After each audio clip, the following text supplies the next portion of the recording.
Olá pessoal, tudo bem? Professor Jean Nunes aqui no Mini Aulas Pesquisa e Direito com o tema Improbidade Administrativa.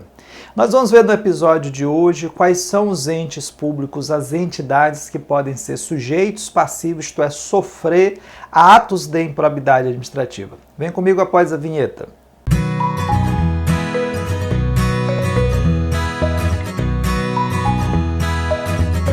Nós vimos então no episódio anterior quais são aqueles que podem praticar atos de improbidade administrativa. Vimos que podem ser os agentes públicos e também os particulares, desde que estejam em concurso com agentes públicos. Nós vamos então, a partir de hoje, analisar quais são as entidades que podem sofrer atos de improbidade administrativa. Jean, quais são essas entidades? Primeiro eu preciso recordar uma lição básica das aulas de direito administrativo que são muito importantes para esse momento da parte da improbidade. Lá nas primeiras aulas você deve ter aprendido que existem 6 entidades de direito público no Brasil distribuídas entre a administração pública direta, também chamada centralizada, e a administração pública indireta, também chamada descentralizada. Quais são as entidades que compõem a administração pública direta? União, Estados, Distrito Federal, municípios. Da administração pública indireta, as autarquias, as fundações públicas, que podem ser pessoas jurídicas de direito público e podem ser pessoas jurídicas de direito privado, e também as entidades estatais, as empresas estatais, que podem ser empresas públicas ou sociedade de economia mista. Dessas, apenas 6 são entidades de direito público. Quais são elas, Jean? A União, Estado, Distrito Federal, municípios, toda a administração pública direta, as autarquias e as fundações públicas, que são pessoas jurídicas de direito público. Todas as demais existentes no nosso ordenamento são, portanto, pessoas jurídicas de direito privado. Mas o critério distintivo que você vai utilizar para identificar se aquela entidade pode ser sujeito passivo de improbidade, além da natureza jurídica dela, é o tipo de recurso que ela maneja, que ela aplica na consecução, na realização de suas atividades. Então, claro, as 6 entidades de direito público se valem de recursos públicos e, obviamente, elas podem ser sujeitos passivos de improbidade. Então, a União pode ser sujeito passivo, um Estado-membro, um município, uma autarquia, o INSS, pode ser sujeito passivo um Conselho de Fiscalização Profissional, que nos termos da jurisprudência do Supremo Tribunal Federal constitui uma entidade autárquica, portanto, pessoa jurídica de direito público.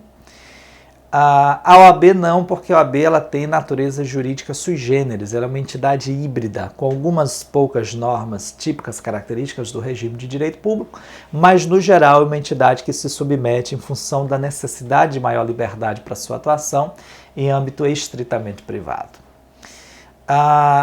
Então, essas entidades podem perfeitamente ser sujeitos passivos. Uma fundação pública, FUNASA, FUNAI, etc., são entidades que podem sofrer atos de improbidade administrativa.